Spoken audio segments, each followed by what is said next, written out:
Benestrino over here at the Empower Studio. I am starting this new series of videos called Budget Builds, where we provide gaming PCs you can build today that will get you the most performance out of your dollar.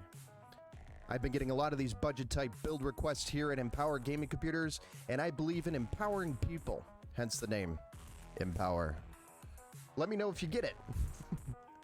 I hope this empowers someone out there looking to build their first PC while maximizing their dollar while on a tight budget. We all know today's economy is tough, so it's really hard to get started on a PC. If you found this video helpful or simply enjoyed this content, please make sure to like, follow, or subscribe and share. This truly helps us grow the channel, and that's our goal for 2023, to grow the YouTube channel.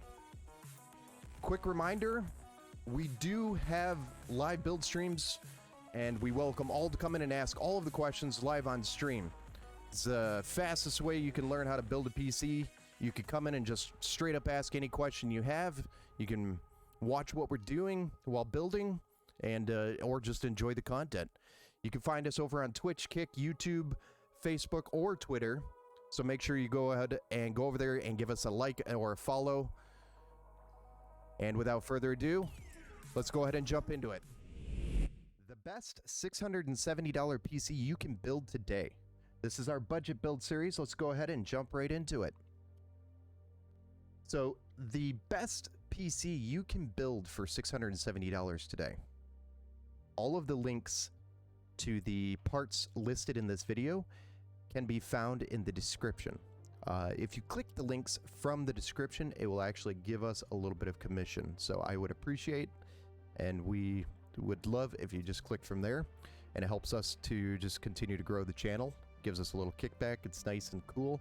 But to start off, the Ryzen 5 3600, that's $82.99. The Thermalright 240mm AIO, which is $53.99. The B550M motherboard by Gigabyte is $87.99. 16 gig DDR4 memory kit is $20.99. 1 terabyte M.2 Gen 4 is $39.99. NVIDIA RTX 2070. I know it's previous gen, but it's $179.99, and I'll explain more about why I would pick this graphics card later in this video. The 750 watt 80 plus gold power supply, micro ATX case, and some case fans, Windows 10 Pro for $21. So it's a pretty solid build overall for $670 that you could build today. It's pretty easy to build as well. But let's go ahead and jump in. I'm going to go through each part individually here, starting with the AMD Ryzen 5 3600. The 6 cores and 12 threads on this processor is more than enough than what you're going to need for any type of gaming. It's a great processor still, even though it is a couple generations behind, but it supports all the important things you would want for game. It's unlocked for overclocking. You can overclock this CPU pretty well, actually.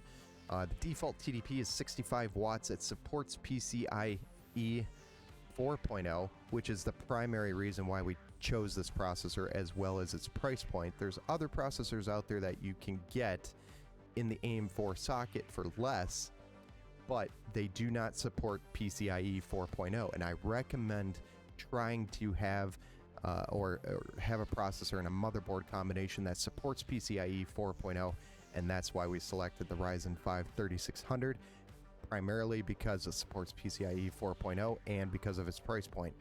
So it's a socket AM4 processor. Overall, great processor for gaming. I highly recommend this processor still today, even in 2023, if you're on a tight budget, and it gives you that great upgrade path because you can work with the 500 series chipset, such as the B550 or the X570 AM4 platform. So moving on to the CPU cooler, I would recommend the Thermalright Frozen Note AIO. This is a 240mm AIO. It's got two PWM addressable RGB fans that have a maximum RPM of 2000 plus or minus 10%. The pump speeds is 5300 RPM plus or minus 10%.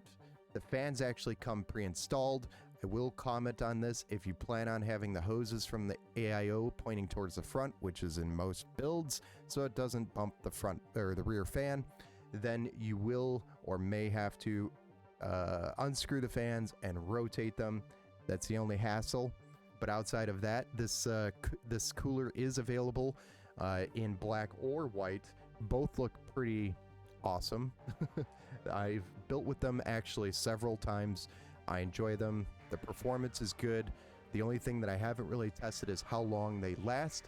But in a budget build such as this, I don't think it's really going to make that big of a difference. It's going to give you the performance up front, and I'm fairly certain it's going to last at least a year. And I believe, don't quote me on this, they have a 3-year warranty on this AIO, if not at least 1 year. So it will run for at least 1 year, even if you have to return it and get another one, etc. But overall, my experience with Thermalright and their AIOs has been very positive. The performance has been good, the design is good, and I've actually really enjoyed working with them so far. And very impressive price right now on Amazon. So next up, the Thermalright TF7 thermal paste, which is actually included with the AIO, is what we're going to use for our thermal paste, because the processor we have linked is actually just a box processor. There's no thermal paste included. We're not recommending any other thermal paste.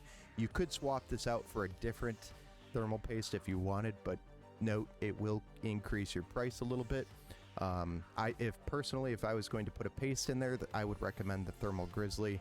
Cryonaut is probably the best paste that I would recommend for this build. It would last a good year at least. This stuff should last about a year as well, but will probably start degrading about 6 months in over the time. So it's a great paste, good enough to start with, and it's free because it's included with the AIO. So that's what I would recommend running as you start, because within 6 months you might be planning on upgrading the CPU, and then you'll be needing new paste anyway. So moving on to our motherboard, which is going to be the Gigabyte B550M DS3H AC. This is an AM4 socketed motherboard.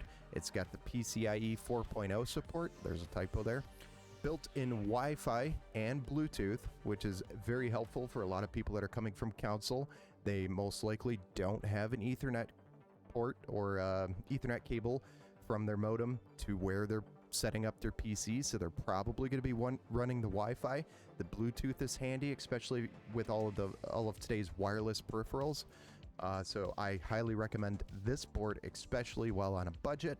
There are better boards and better options out there, but if you are building on a budget, this is the board you probably want to run. It's perfect for the budget build. Additional M.2 slots are available on the board even after we finish this build. There is a secondary M.2 slot, though I believe it's only Gen 3. It will actually give you that additional storage option later down the road when you want to upgrade. As it is, if you're just adding storage for your games, Gen 3 is going to be more than enough for an additional storage slot later down the road. But the original SSD we're going to be putting in here is going to be Gen 4, so we want that Gen 4 M.2 slot, which is at the top there on the motherboard. The additional slots for the RAM is also a nice to have, because you could go with an A520 or a B450 cheaper board, but it's not going to have that PCIe 4.0, which is what we want, especially for future upgrades. And those other boards, lesser boards at a cheaper cost, may also not have the additional RAM slots, which is going to help with future upgrades as well. So I highly recommend this board because of the price point and also its features. Definitely a great board to start with. So on to our RAM, which we're going to recommend the Silicon Power 16 gigabytes DDR4 set. So it's 16 gigabytes. It's running 3200 megahertz. It's CL16. It's got some heat spreader on it. It's literally the best budget RAM you can buy, and it's available on Amazon. We have it linked down there below on the video description. So there's not much more on the RAM that we could really run by, other than 16 gigabytes is pretty much your bare minimum you want to run. So moving on to the SSD, the 1 terabyte M.2 Silicon Power storage is what I'm going to recommend, simply because, again, the price point. It's a 1 terabyte SSD. It's got NVMe PCIe Gen 4. Its read-write speeds are 5,000 and 4,800 megabits per second. Side note is that the SLC cache is perfect for gaming, but if you're doing any type of crazy heavy lifting or large data moves, this drive will slow down over large data movements. So if you're doing 8K video editing or 4K video editing, a crazy heavy amount, or moving a ton of data around, this is where this drive is going to actually slow down. But for gaming, if you're just installing your game and running your game, you're going to really enjoy the speeds of this drive, because it's going to cut your game load times down and have your game loaded up in seconds. It's going to be a great drive for gaming, not so great for large data jobs such as video editing or photo editing, etc. So I would highly recommend this drive for this scenario for a $670 gaming PC, but I would not recommend it for any heavy lifting outside of the gaming. So moving on to our graphics card.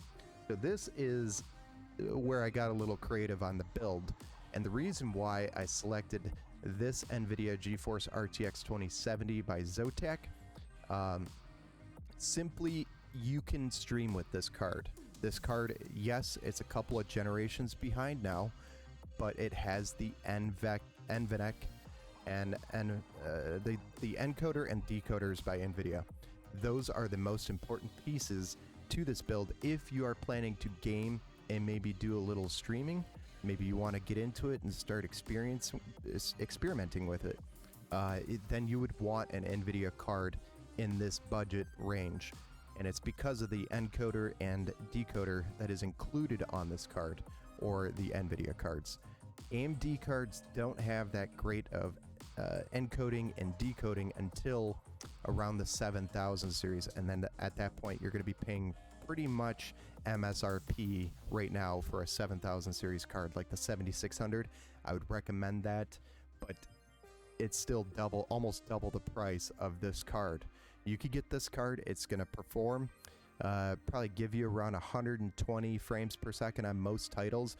Other titles, lighter titles, esports titles such as Fortnite, etc., you're definitely going to get more frames per second, but this card is going to deliver the performance and also allow you to dabble in streaming or even video recording if you wanted to. So it's a great card to start with, especially if you're looking to get into that for gaming and also streaming.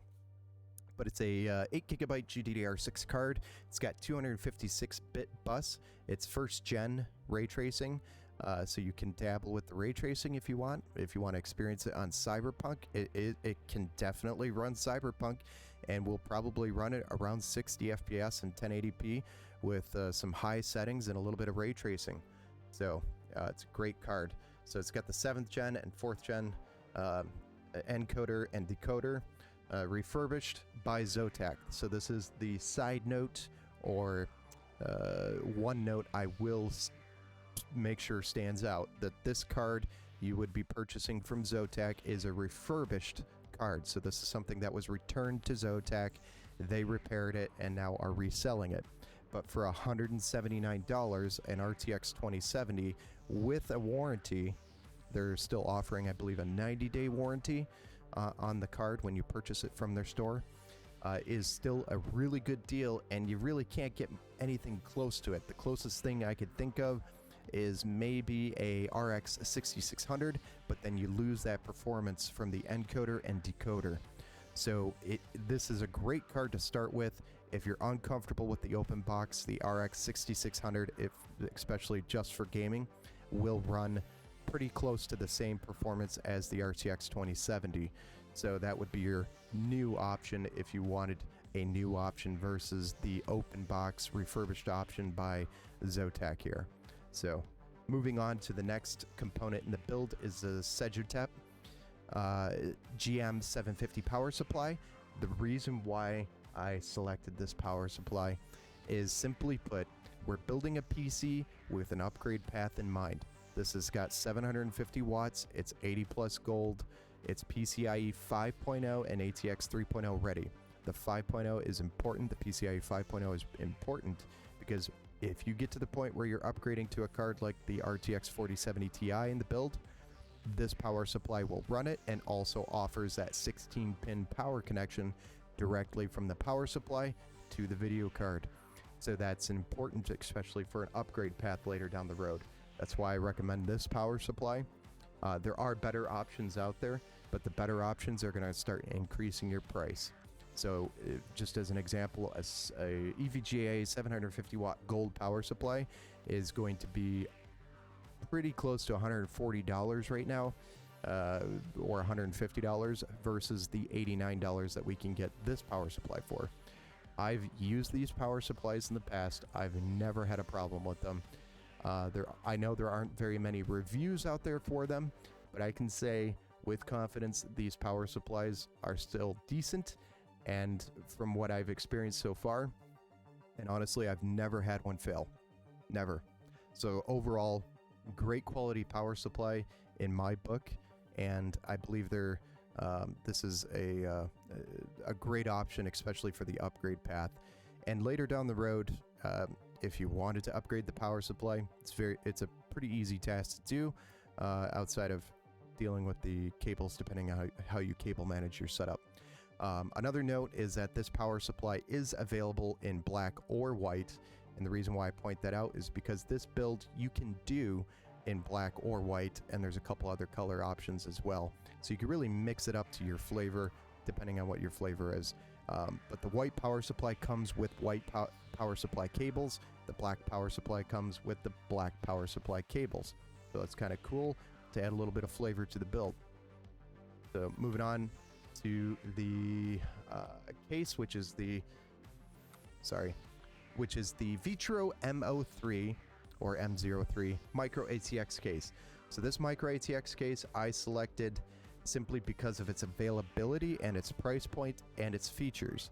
Now, I would recommend over this case the Montech Air 100, but that case is almost always out of stock, and it's because it's a great case. So if you could find the Montech Air 100 over the Vitro M03 or any other micro ATX case with similar features, I would highly recommend the Montech Air 100 over this case.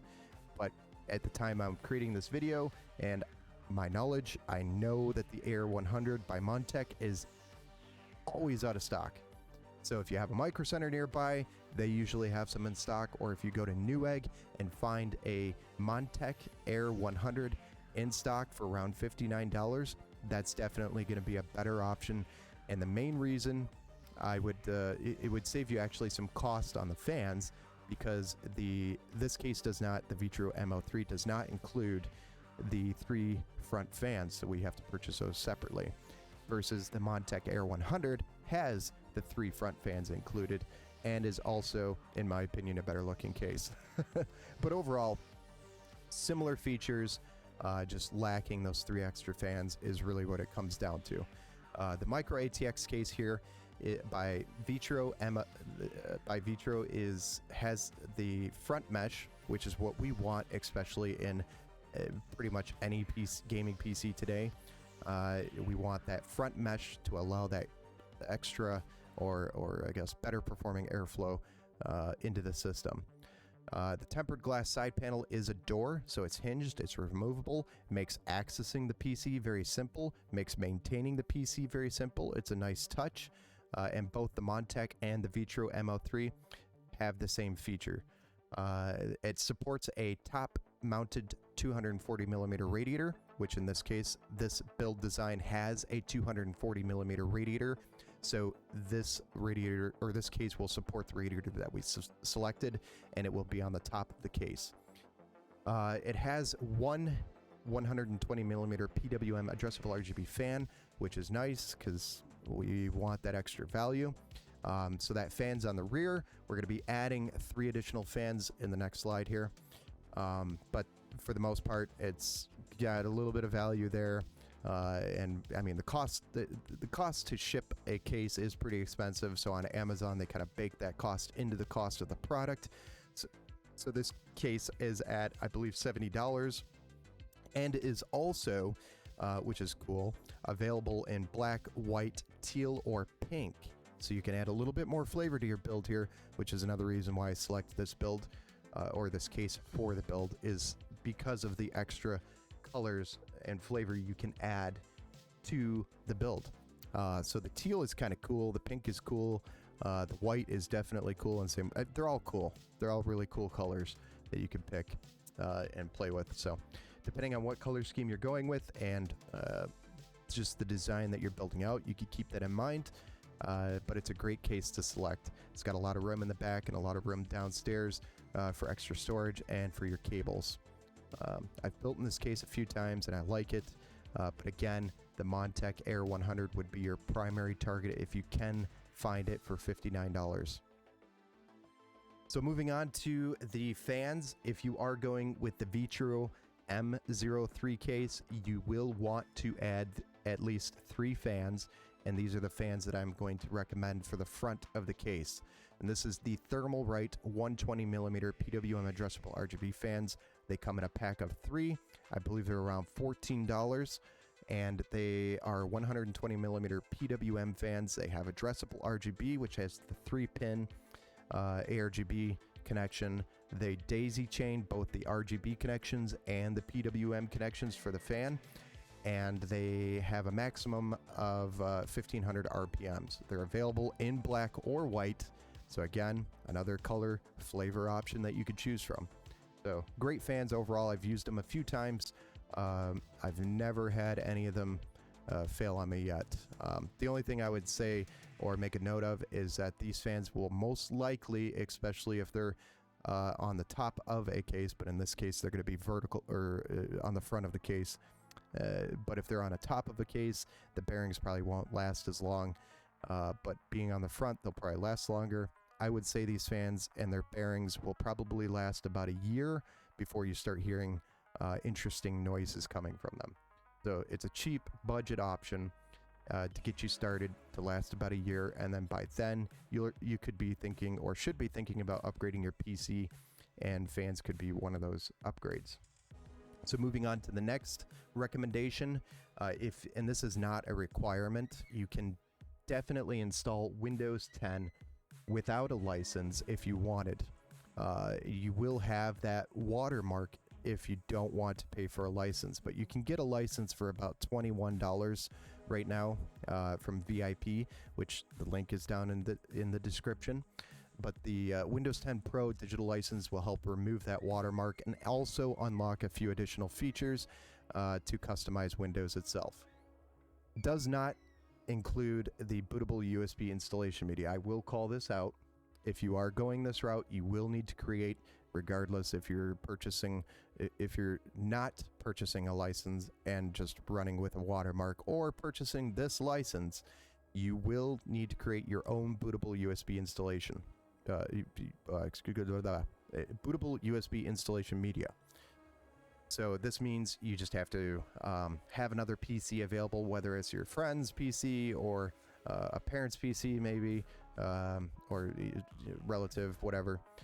You just have to have access to a PC where you can download the installer tool, installation media creator tool from Microsoft, and then create that Windows installation, bootable Windows installation media on the USB stick. And you will need I think it's 16. I usually just use a 16 gigabyte USB stick, but I think a minimum of 8 gigabytes is required. Don't quote me on that, but but they're it's cheap, it's easy. You don't have to go purchase a $120+ license with the bootable media. You could create it free from Microsoft's website, and then also get a license for $21. Saves you a ton of money on the licensing for Windows. And again, you can run Windows without a license. If you wanted to save $21, you could do that. And you'll just have a watermark down at the bottom right corner that says, hey, this product is not licensed, etc. So that's your decision if you want to run that. But moving on, assembly plan. I just wanted to touch on this, and you guys can let me know in the comments if you want me to put together a build guide from start to finish on this build, I'd be happy to do that. If there's interest, I'll go ahead and put one together and throw it up on here on YouTube. But the radiator, the important key points of this build for you to know is that the radiator is mounted to the top of the case. As you can kind of see in this photo here, you can see the radiator at the top, and I have the hoses facing the front. You may have to rotate those fans that are pre-installed on the AIO. They do come pre-installed from Thermalright on the radiator. You may need to rotate those and get the cables facing the other way so you can get the cables to the back of the case with the hoses of the AIO facing the front. Because I've experienced that a few times with that radiator. Great radiator, kind of a cool feature to having the fans already pre-installed to the radiator. Simplifies it, but that would have the hoses facing the back, and it's really close to that rear fan, so it might be touching the blades as it's spinning, and we want to avoid that. So I would rotate them and have the hoses facing the front, just like you see here in this photo. But the 3 fans that we purchased additionally, if you went with the Vitro M03, we're going to mount those to the front of the case, as you see in this picture. It's very easy to do. Takes a few extra minutes to do that if you went with the Vitro M03 over the Montech Air 100. Like I said, Montech Air 100 case is going to be your primary goal. If you get the Montech Air 100, you don't need those Thermalright fans. Thermalright, sorry. So you don't need those Thermalright fans if you went with the Montech Air 100, because it includes the 3 fans already, which is a much better, cheaper option, or more value in the case itself. So if you went with the Montech Air 100, again, you don't need the Thermalright fans that I had selected here. But the Vitro M03 does not include the 3 fans, so we have the 3 fans in the build recommendation, which is going to be mounted on the front. Storage, the M.2 Gen 4 SSD, make sure you put it in the top M2A slot on the B550 motherboard by Gigabyte. That way it ensures that it's connected to the CPU and giving you the PCIe Gen 4 speeds. If you put it in the bottom slot, it's going to be running at Gen 3 speeds, so make sure you put it in the top slot. The RAM, you're going to want that in the A2 and B2 slots. It should be defined right there on the motherboard, and it should even have little arrows on it saying use these slots first. Video card, make sure you put it in the top PCIe 16 slot, so it's the big slot at the top, just underneath the M.2 slot that you put your SSD in. If you put it in the bottom slot, I believe it's only going to be running at X8, which is half the bandwidth. So we want to make sure we put it in the top PCIe 16 slot. And then everything else is pretty much standard. Your fans are all daisy chained if you are using the Thermalright fans and the Thermalright cooler. Everything is daisy chained right there, which is nice and easy. Makes it simple. You don't need to buy any hubs or additional accessories to put it together and assemble. Everything from this kit at that point is going to be there for you to build the PC from start to finish. You'll just need your tools, which is probably just a Phillips screwdriver and maybe a pair of pliers and some zip ties to clean up the cables at the end. But again, if you want me to do a build guide, please let me know in the comments, and I could sure as heck put one together and throw it on YouTube for you. So let's move on to the next slide, which is just our recap and our ideas. So total for the build is $670 as of June 10th when I created this video, June 10th, 2023. You can swap out any of these parts to customize, but be mindful that this is a micro ATX case. So if you are swapping out the motherboard for an ATX motherboard, make sure you accommodate the case size for that ATX motherboard, because the cases that I have selected in this video are micro ATX cases and are only going to fit micro ATX motherboards. An ATX motherboard is not going to fit in that case. So make sure if you're swapping out the motherboard and you go with an ATX motherboard, make sure you accommodate the case for that motherboard size. But yeah, you don't have to follow this guide to a T. It's just really, this is a recommendation based off of what parts are available at what price points currently as of June 10th, 2023. You can add things like a like power supply extension cables if you want to give your build a little bit more flavor, because I know you could get power supply cables for relatively pretty cheap, around $25 for a full kit. And if you didn't want the refurbished RTX 2070, just like I had mentioned earlier, you could go with an RX 6600, which is going to match the performance of the RTX 2070. Or you could go with an RX 6600 XT, which is going to give you about 10 to 15 more frames per second than the RTX 2070. But those, the RX 6600 XT is a little more expensive, so just keep that in mind. The RX 6600 is pretty close to the same price as the RTX 2070 if you wanted to go with a new card versus a refurbished. And you also, with the AMD Radeon cards, the RX 6600, you lose a little bit of performance when you are recording or when you are trying to stream.